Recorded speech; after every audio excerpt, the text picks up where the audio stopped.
30 days, change your habit, change your life. A couple of simple steps every day to create the life you want. By Mark Reclau, read by Avicenna. Chapter 1. Rewrite your story. Change the way you look at things. The things you look at change. Wayne W. Dyer. The first time I came in contact with this idea was nearly 25 years ago reading Jane Roberts' book, Sad Speaks. Sad says you are the writer, director, and the main actor of your story. So if you don't like how the story is playing out, change it. At the time, I thought it's kind of a comforting idea. Give it a try. Have lived by it ever since. In good times and bad times, it doesn't matter what happened in your past. Your future is a clean sheet. You can reinvent yourself every day, brings with it the opportunity to start a new life, to get to choose your identity at each and every moment. So who are you going to be? It's up to you to decide who you are going to be from this day on. What are you going to do? If you do some of the things suggested in this book, create new habits, and do just some of the many exercises that we'll find here, things will start to shift. It's not going to be easy, and you will need this discipline, patience, and persistence, but the result will come. In 2008, when FC Barcelona's coach Josep Pep Guardiola took charge of the team that was in a desolate state, he told the 73,000 people in attendance in the stadium and the million of viewers on Catalonian television in his inauguration speech, "We can't promise your title, but what we can promise you is the word, and that we will persist until the end. Fasten your seatbelt, we are going to have fun." This speech started the most successful period in the 115 years history of the club, and a few people think it can never be repeated. The team went on to win 3 national championships, 2 national cups, and 3 Spanish Super Cups, and 2 European Youth Super Cups, 2 Champions League, and 2 World Club Championships in their 4 years of dominance of the world football. They rewrote their story. Now it's your turn. Make some effort and persist. Don't give up. Fasten your seatbelt and have some fun. Chapter 2. Self-discipline and commitment. It was character that got us out of bed, commitment that moved us into action, and discipline that enabled us to follow through. Zig Ziglar.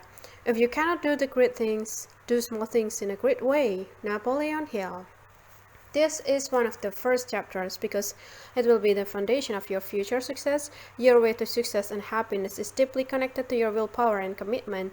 These character traits will decide whether you do what you said you would do and go through with it. This will keep you going toward your goals even when everything seems to go against you. Self-discipline is doing the things you need to do, even if you are not in the mood for it. If you're trained to be self-disciplined and have the wills to succeed, you can do great things in your life. But even if you don't have the slightest bit of self-discipline within you right now, don't worry. You can start training your self-discipline and willpower from this moment on. Self-discipline is like a muscle. The more you train it, the better you get. If your self-discipline is weak right now, start training it by setting yourself small, reachable goals. Write down the success you have and keep in mind what you don't have limits. Only the ones you set for yourself. Visualize the benefit you will have at the end of the road. For example, if you want to go running at 6 a.m. in the morning and you just don't seem to make it out of bed, imagine how good you will feel when you are at the fitness level that you want to be at and how great you will look. Then jump out of bed, put on your running clothes and go. Remember, this book will only work if you have the will and the discipline to make it work. What is your word worth?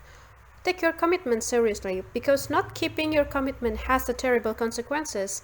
You lose energy, you lose clarity, you get confused along the way to your goals, and even worse, you lose self-confidence, and your self-esteem takes a hit. To avoid this, you have to become aware of what is really important to you and act in line with your values. A commitment is a choice. Only make commitment that you really want. That can mean fewer commitment and more no's. If you commit, keep your commitment whatever it takes. Give them the importance and value that they deserve. and be aware of the consequences of not keeping them. Time to take actions. Ask yourself the following questions. In what areas are you lacking self-discipline at the moment? Be completely honest. What benefits will you obtain if you had more self-discipline? What will be your first step toward reaching your goal? Write down your plan of action in small steps. Give yourself deadlines. How will you know you have reached your goal of having more self-discipline in? Chapter 3. Take full responsibility for your life. Peak performance begins with your taking complete responsibility for your life and everything that happens to you. Brian Tracy. Most people do not really want freedom because freedom involves responsibility and most people are frightened of responsibility. Sigmund Freud. There is only one person that's responsible for your life, and that is you. Not your boss, not your spouse, not your parent, not your friends, not your client, not the economy, not the weather. You. The day we stop blaming others for everything that happens in our life, everything changes. Taking responsibility for your life is taking charge of your life and becoming the protagonist of it. Instead of being a victim of circumstances, you obtain the power to create your own circumstances, or at least the power to decide how you are going to act in the face of circumstances that life presents to you. It doesn't matter what happens to you in your life, it matters what attitude you adopt. And the attitude you adopt is your choice. If you blame your life situation on others, what has to happen to make your life better? All of the others have to change. And that, my friend, I tell you, is not going to happen. If you are the protagonist, you have the power to change the thing that you don't like in your life. You are in control of your thoughts, actions, and feeling. You are in control of your work, the series you watch on TV, the people you spend your time with. If you don't like your results, change your input, your thoughts, emotion, and expectation. Stop reacting to others and start responding. Reactions is automatic. Responding is consciously choosing your response. You take your life in your own hands, and what happens? Are terrible things. No one to. The victim says, "Every bad thing in my life is others' fault, but if you are not part of the problem, then you also can be a part of the solution." Or in other words, if the problem is caused by the outside, the solution is also the outside.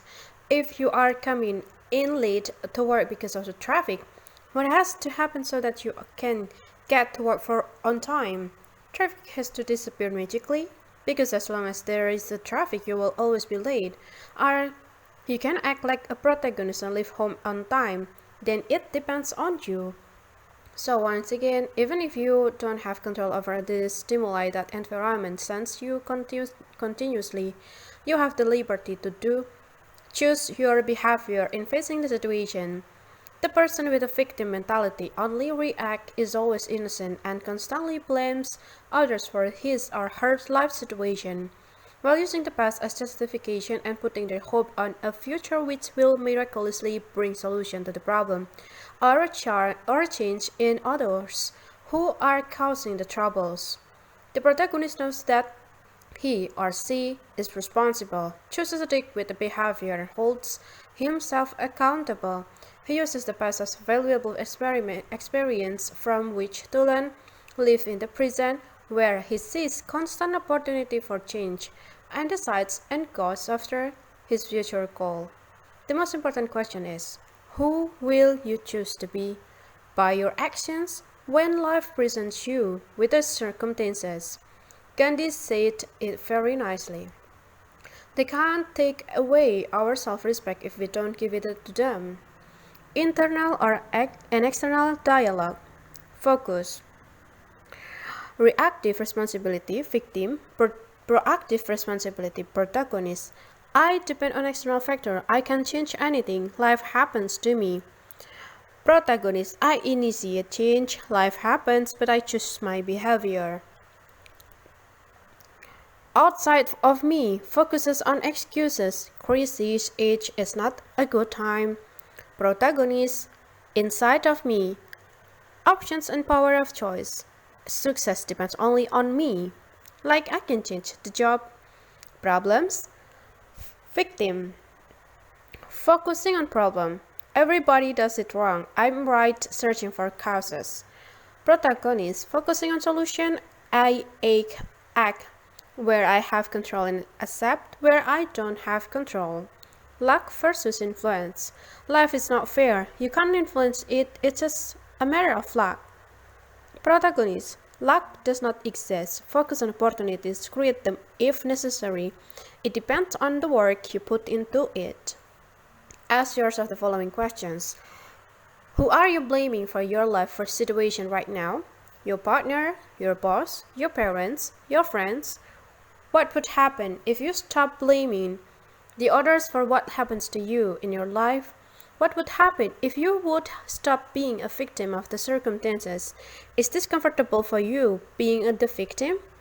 What benefit does it have for you to be a victim? What would happen if you stopped suffering in your life and took the decision to change it?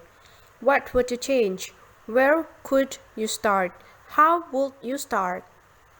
Action step. Write down 5 things that you can do in the coming week to start changing the course and start taking charge of your life. Chapter 4. Choices and decisions. Once you make a decision, the universe conspires to make it happen. Ralph Waldo Emerson. Maybe you have heard that your life is the result of decision you made. How do you feel about that? Is this true for you? It's important that from now on, you are aware of the power you have over your life by making decisions. Every decision, every choice has an important influence on your life.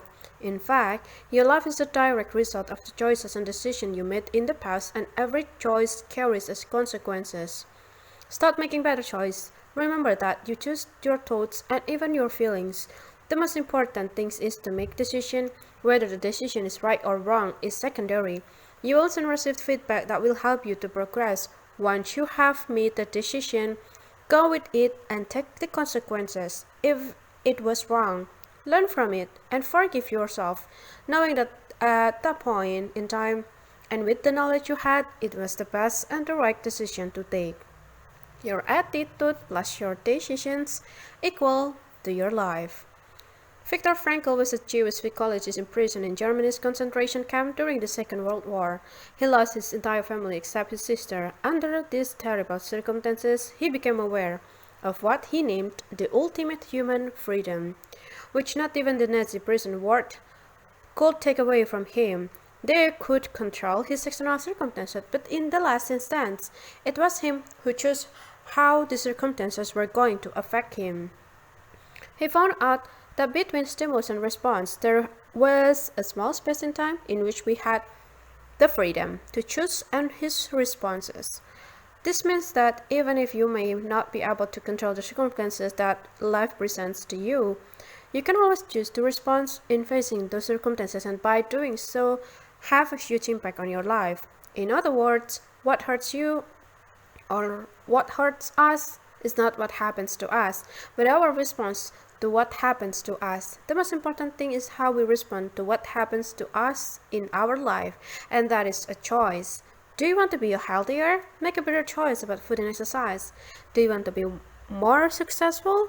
Make better decisions about who you surround yourself with, what you read, and what you watch. There are no excuses. Forgive me if I make the assumption that your life situation is not worse than Viktor Frankl when he made this discovery. For me, being a Jew in a German concentration camp in World War II is as bad as it gets. Questions to ask yourself. What decision could you make today to start change? Will you choose to be more flexible, more positive, healthier, and happier? Action step 1. Write down at least 3 changes that you want to make today. What is that? You can write it. And 2. Read Viktor Frankl's book, Man in Search of Meaning. Chapter 5. Choose your thoughts. The universe is change. Our life is what our thoughts made it. Marcus Aurelius. You are today where your thoughts have brought you. You will be tomorrow where your thoughts take you. James Allen. If you want to improve your life, the first thing you have to do is to improve your thoughts. Your thoughts create your reality, so you better have them under control. By controlling your thoughts, ultimately you control your life and your destiny. So observe your thoughts every now and then. Peace Pilgrim's quote, if you realize how powerful your thoughts are, you will never Think a negative thought says it all. Don't get stuck in a negative thought. Replace them with the positive thoughts such as, everything is going to be alright every single time they come up. Think positive. A positively thinking person is not a dreamer who thinks they are no problem in life. Instead, he or she recognizes that problems are opportunity to grow and knows that they only have the meaning that they are given. Positive thinking is to see reality as it is, accept it, and make the best of it. Don't let your thoughts dominate you. Instead, dominate your thoughts and control their quality. Train your mind to concentrate only on positive, creative, and inspiring thoughts. If you train your mind like this for a while, you will see that the circumstances of your life change too. You are the creator of your thoughts, but you are not your thoughts. Your thoughts are energy, and the energy follows the thoughts. Thoughts create emotions, which create behavior, which create actions, and those actions have consequences in your life on your everyday. Thoughts become emotions, emotion become behavior, behavior become actions. Your thoughts depend on your belief about life. If you don't believe if you don't like what you are receiving, then have a look at what you are sending. Everything that is in your life has been created by your thoughts, expectation, and belief. So, analyze them. If you change your belief, you will get new results. Practice the thought often enough so that it becomes a belief, and your behavior and action will follow its lead. For instance, if you constantly worry about not having enough money, you will create behaviors based on fear. You will play smaller, you will try to hang on to the money you have versus playing to win. Action step. Try to have no negative thoughts for 48 hours. Block them from the first moment and substitute them with the positive thoughts of love, peace, and compassion. Even if it seems difficult at the beginning, hang in there. It gets easier. Then try this for 5 days and finally a week. What has changed in your life since you started thinking positively? Chapter 6. What do you believe? These then are my last words to you. Be not afraid of life. Believe that life is worth living, and your belief will help create the fact. William James. The outer condition of a person's life will always be found to reflect their inner belief. James Allen. What do you believe? This is extremely important because ultimately your belief creates your reality. You create what you believe, and your world is only your interpretation of the reality. In other words, we don't see the world how it is, but how we were conditioned to see it. Our perception is only an approximation of reality. Our maps of reality determine the way we act more than reality itself. Each one of us sees the world through the lens of their own belief. Does this sound like hocus pocus to you? It did to me too, until I studied 2 semesters of psychology at my high school and learned about the placebo effect, the Pygmalion effect, the self-fulfilling prophecies. Studies on the subject out there show how powerful our thoughts and beliefs really are. But what is belief? It's the conscious and unconscious information that we accept as true. Robert Dills defines belief as a judgment and assessment about ourselves, others, and the world around us. A belief is a habitual thought pattern. Once a person believes something is true, whether it's true or not, he or she acts as it if it were, collecting facts to prove the belief even if it's false. Beliefs are like a self-fulfilling prophecy. They work like this. Your beliefs influence your emotions influence your action, and your action influence your results. Depending on your self-belief system, you live your life one way or another. I want you to realize that life does not just happen to you. It's a reflection of your belief, thoughts, and expectation. If you want to change your life, you have to first change your pattern of thinking. Even if beliefs come from early childhood programming for most of us, we are able to change them. Nobody can impose your beliefs on you. It's always you who in the last instance can permit a belief to be true for you or not. Believing in yourself is an attitude. It's a choice. Remember what Henry Ford said. If you think that you won't make it, if you think that it's impossible, then you will not achieve it even if your effort is huge. For many decades, it was thought impossible that men could run a mile under 4 minutes. There were even scientists paper and studies on the subject. This study could all be shared on May 6, 1954, when Roger Bannister proved everybody wrong at the race in Oxford. From then on, over 100 people have done it. I highly recommend that you let go of limiting beliefs such as one can't be totally happy as there is always something that goes wrong. Life is tough. Showing emotion is for weak people. Opportunity only knocks once. I'm helpless and I have no control over my life. I don't deserve it. Nobody loves me. I can't. It's impossible. And pick up some empowering beliefs such as I create my destiny. Nobody can hurt me if I don't allow it. Life is great. Everything happened for a reason. Everything is going to be alright. I can do it. Ask yourself the following questions. What do I believe to be true about myself? What are my beliefs concerning money? What are my beliefs concerning my relationship? What are my beliefs about my body? To change a belief, follow this exercise and say it to yourself. 1. This is the only my belief about reality. That doesn't mean that it is the reality. Although I believe this, it's not necessarily true. Create emotions which are opposites to the belief. Imagine the opposite. Be aware that the belief is only an idea that you have about reality and not reality itself. For just 10 minutes a day, ignore what seems to be real and act as if your wish has come true. Alternate exercise. Write down the limiting belief. Remember the sequence: belief, emotion, action, result. To get a different result, in what way do you need to act? How do you need to feel in order to act differently and get a different results? The last questions. What do you need to believe in order to feel differently, act differently, and get a different result? Chapter 7. Import the importance of your attitude. Everything can be taken from a man but one thing, the loss of human freedoms, to choose one's attitude in any given set of circumstances.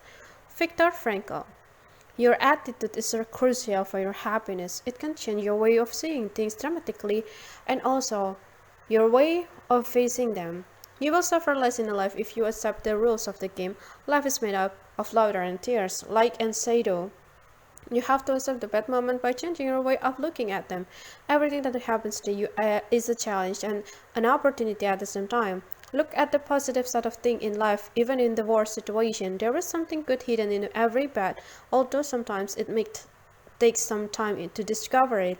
I will tell you again, it's not what happens in your life that's important. It's how you respond to what happens to you that makes your life. Life is a chain of moments, some happy, some sad, and it depends on you to make the best of each and every one of those moments. Did your wife leave you? So will you be unhappy forever, or will you go out and meet new people? Losing your job might open new doors. Many years ago, all of the success teachers and positive thinkers describe it this way. If life gives you a lemon, add sugar to it and make a lemonade out of it. Younger readers might say that if life gives you a lemon, ask for some salt and tequila. You get the point, don't you?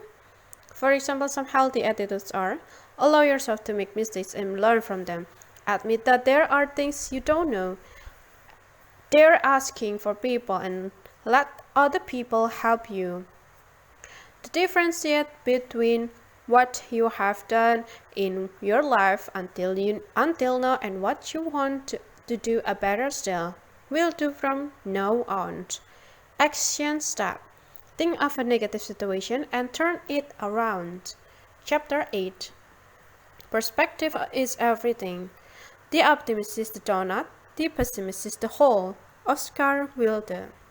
A pessimist is somebody who complains about the noise when opportunity knocks. Oscar Wilde.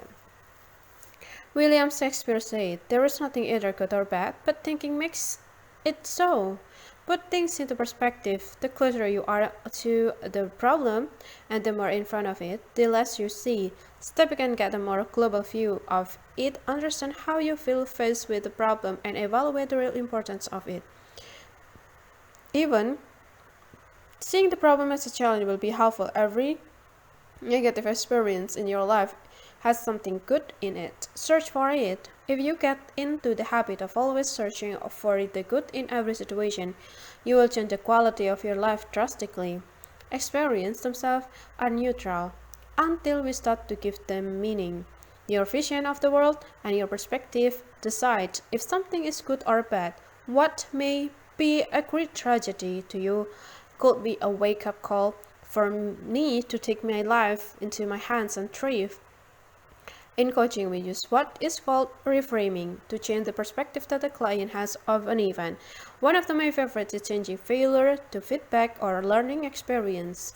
How do you feel if you say, I felt terribly in my last relationship? Now try saying, I learned so much from my last relationship. I'm sure I will not make the same mistakes again. Can you feel the difference? Here are some more examples of reframing. I am jobless. I have time to figure out what I really want to do for a living. I am sick. Cleansing. Giving my body a break. That's the way I am. I can look for another perspective. I can't. Let's see which options I have. Impossible. Possible. Problem. Challenge. Opportunity to grow. Failure. Learning experience. I have to or I should. I choose to. I will. I try. I do. Always. Until now. Never. Sometimes. Action step. Write down at least 5 situations in your life that you thought were negative. However, with time you clearly show that you got something good out of it. Chapter 9. Have patience and never ever give up. Our greatest weakness lies in giving up. The most certain way to succeed is always to try it just one more time. Thomas Alva Edison. Success is not final, failure is not fatal, it is the courage to continue that counts. Winston Churchill. Perseverance is more important than talent, intelligence and strategy. There is great virtue in never giving up. When life does not go according to plan, keep moving forward, no matter how small your steps are. The top two habits that will decide between success and failure, between real change and staying in the same place, are patience and perseverance. It's highly possible that before success comes, there may be some obstacle in your path. If your plans don't work out, see it as a temporary defeat and not as a permanent failure. Come up with a new plan and try again. If the new plan does not work out either, change it, adapt it until it works. This is the point at which most people give up. They lack patience, persistent in working out new plans. But watch out! Don't confuse with this persistently pursuing a plan that does not work. If something does not work, change it. Persistent means persistence toward achieving your goal. When you encounter obstacles, have patience. When you experience setback, have patience. When things are not happening, have patience. Don't throw your goal away at the first sign of misfortune or opposition. Think of the Thomas Edison and his 10,000 attempt to make the light bulb. Fail towards success like he did. Persistence is a state of mind. Cultivate it. If you fall down, get up, shake off the dust, and keep on moving toward your goal. The habit of persistence is built as follows. 1. Have a clear goal and the burning desire to achieve it. 2. Make a clear plan and act on it with the daily action steps. 3. Be immune to all negative and discouraging influences. 4. Have a support system of one or more people who will encourage you to follow through with your action and to pursue your goals. Chapter 10. Learn the Edison mentality. I failed myself to success, Thomas Alva Edison. It's hard to fail, but it's worse never to have tried to succeed. Theodore Roosevelt. Let's talk about failure. This subject is so important and yet so misunderstood. Paulo Coelho hits the spot when he says there is only one thing that makes a dream impossible to achieve: the fear of failure. The fear of failure is the number one dream killer. But why?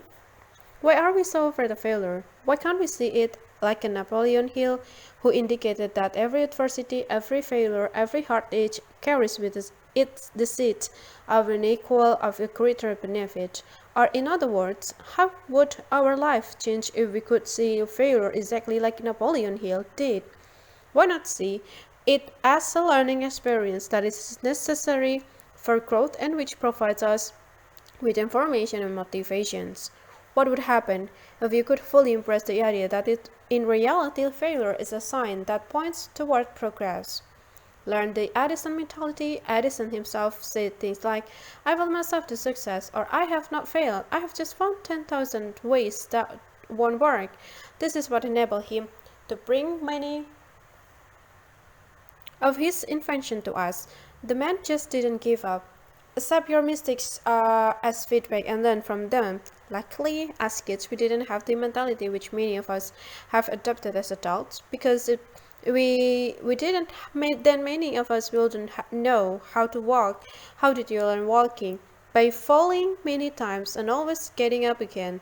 Unfortunately, somewhere along the road you pick up the idea that failure is something terrible, and as a result, out of this notice, we feel once and then stop doing things simply because it didn't work out the first time, because we got rejected, because our business venture didn't work out right away. Now is the time to change your mentality toward failure. Why don't you look at it in this way from now on? Every failure is a great moment in your life, because it allows us to learn and grow from it. Even more and more companies nowadays are shifting to a new mentality by allowing their employees to make mistakes, because they notice that if people are afraid to make mistakes, creativity and innovation die and the company's progress slows down. At the end of the day, it comes down to this: success is the result of a right decision. Right decisions are the result of experience, and experience is the result of wrong decisions.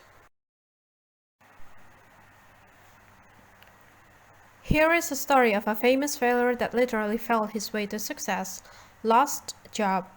1832. Defeated for legislator. 1832. Failed in the business. 1833. Elected to legislature.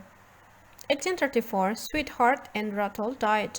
1835. Had nervous breakdown. 1836.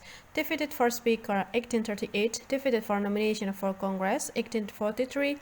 Lost re-nomination, rejected for land officer, defeated for Senate, defeated for nomination for vice president, again defeated for Senate, elected president. In 1860, this is the story of Abraham Lincoln, a man who, right now, we would not exactly characterize as a failure, would we? And here is some other famous failure. Michael Jordan, cut from his high school basketball team. Steven Spielberg, rejected from film school 3 times. Walt Disney, fired by the editor of the newspaper for lacking ideas and imagination. Albert Einstein, he limped to speak at a late age and performed poorly in school. John Grisham, first novel was rejected by 16 agents and 12 publishing houses.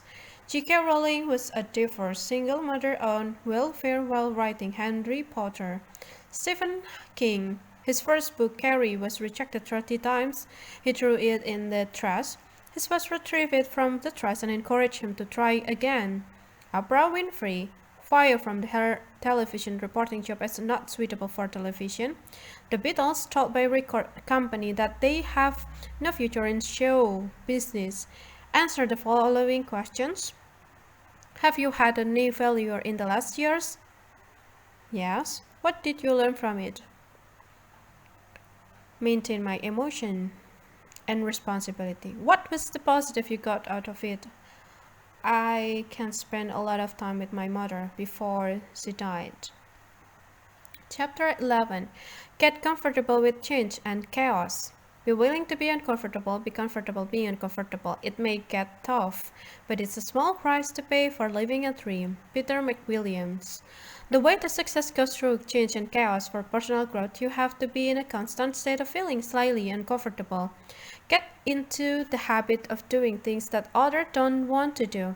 You have to choose to do what needs to be done, regardless of the inconvenience that means.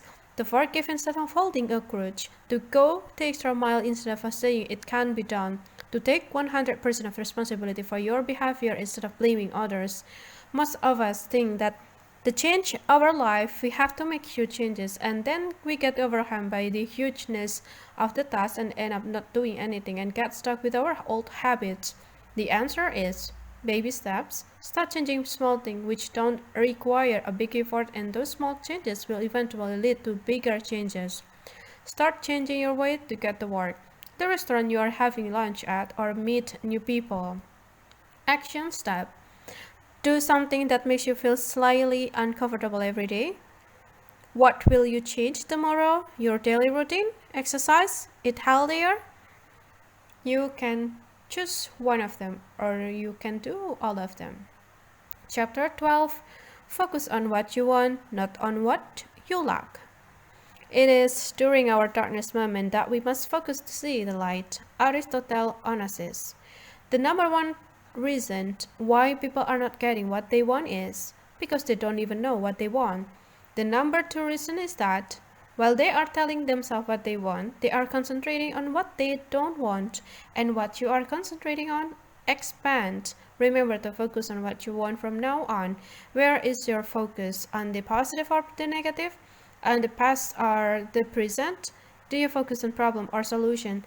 This is crucial. Here is where the law of attraction goes wrong for most people, and they give up.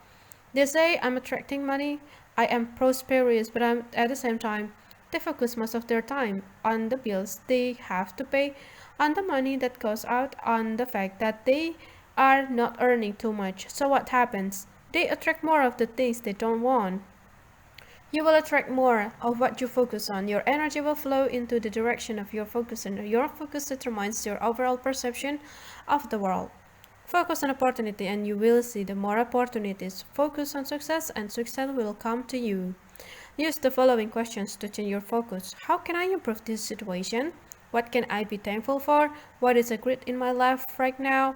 What could I be happy about right now if I wanted to? Is this still important in 10 years? What is great about this challenge? How can I use this to learn from it? What can I do to make things better? Chapter 13. Watch your words. But if thought corrupt language, language can also corrupt thoughts. George Orwell, 1984. The only thing that's keeping you from getting what you want is the story you keep telling yourself. Tony Robbins. Watch your words. Don't underestimate them. They are very powerful. The words that we use to describe our experiences become our experiences. You probably encounter a situation or two in your life when spoken word did a lot of language damage. And this is true, not only in talking to others, but also talking to yourself. Yes, this little voice in your head, the one that just asked, voice, what voice? You are what you tell yourself the whole day. Your inner dialogue is like the repeated suggestion of a hypnotist. Are you complaining a lot? What story are you telling yourself? If you say that you are bad, weak, and powerless, then that's what your world will look like. On the other hand, if you say you are healthy, feeling great, and unstoppable, you will also reflect that. Your inner dialogue has a huge impact on your self-esteem, so be careful with how you describe yourself, such as I am lazy, I am a disaster, I will never be able to do that, or my personal favorite, I'm tired. Because, of course, the more you tell yourself that you are tired, the more tired you will get. Watching your inner dialogue is very important. The way you communicate with yourself changes the way you think about yourself, which changes the way you feel about yourself, which changes the way you act, and this ultimately influences your results and the perception that others have of you. Keep the conversation with yourself positive, such as I want to achieve success, I want to be slim, God, I am good, because your subconscious mind does not understand the little word no. It sees your words as images. Don't think of a pink elephant. See, I bet you just imagine a pink elephant. And I will repeat myself. Please focus on what you want. Keep in mind that your words, and especially the question you ask yourself, have a huge influence on your reality. I tell my coaching client to never tell me on themselves that they can't do something, but instead always ask, how can it be done? If you ask yourself how, your brain will search for an answer and come up with it. The good thing is that you can really change your life by changing your language, talking to yourself in a positive way, and starting to ask yourself different questions. Why wait? Start asking yourself different questions now. Chapter 14: New Habits, New Life. We are what we repeatedly do. Excellence then is not an act, but a habit. Aristotle takes about 21 days to implement a new habit. About 500 years ago, the Greek philosopher Aristotle said that you change your life by changing your habits. The coaching process is, in its essence, a process of changing the client's habit over time by introducing new ways of doing things and substituting all behaviors. The most important step in the process of changing your habit is to become aware of them. Did you hear the saying that if you keep doing what you are doing, you will keep getting the result you are getting? Einstein himself defined the purest form of insanity as doing the same thing over and over, expecting a different result. Is this you? Don't worry and go on reading. If you want different result in your life, then you have to start doing different things differently. You can change this, and it's relatively easy if you put in some work and discipline. Develop habits that steer you toward your goal. If you do that, success in your life is guaranteed. Here are some examples of bad habits that might be good to get rid of. Being constantly late, working late, eating junk food, procrastinating, interrupting while somebody else is talking, being a slave to your phone, and etc. Our goal this chapter is to introduce 10 new healthy daily habits into your life within the next 3 months. I don't want you to be overwhelmed. So, why not introduce 3 habits each month? With time, this habit will improve your life considerably, and they will substitute ineffective habits which until now have drained your energy. Action step. What 10 habits are you going to introduce? It's not necessarily to introduce big changes. The usual habit my clients introduce are: exercise 3 times a week, focus on the positive, work on your goals, walk by the